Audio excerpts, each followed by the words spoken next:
From lining up for a photo of their new headquarters to posing behind bars, Mohammed Morsi and his allies have been detained for months. They refused to recognize the authority of the court, so when the judge recommended they be hanged, they gave little response.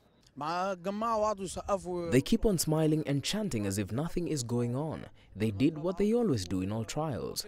After the verdict was announced, they still laughed and smiled.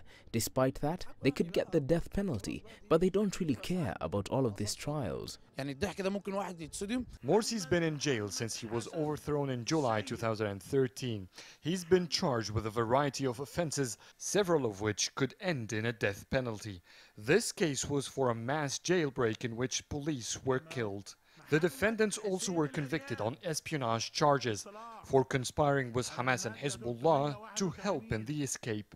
Under Egyptian law, Egypt's top religious authority, the Grand Mufti, must give an opinion on whether Islamic law will sanction a death penalty for a particular conviction.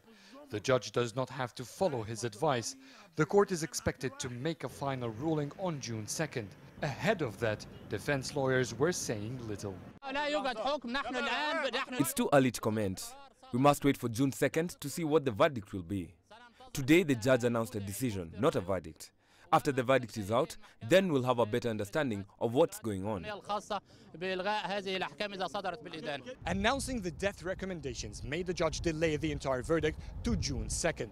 Mohammed Morsi's name was not mentioned in the espionage case, which means that he will not get a death sentence in this case. But as he was recommended for death in fleeing of prison, if it's confirmed, he will be the first Egyptian president ever to be sentenced to death. Adel El Mahrouky, CCTV, Cairo.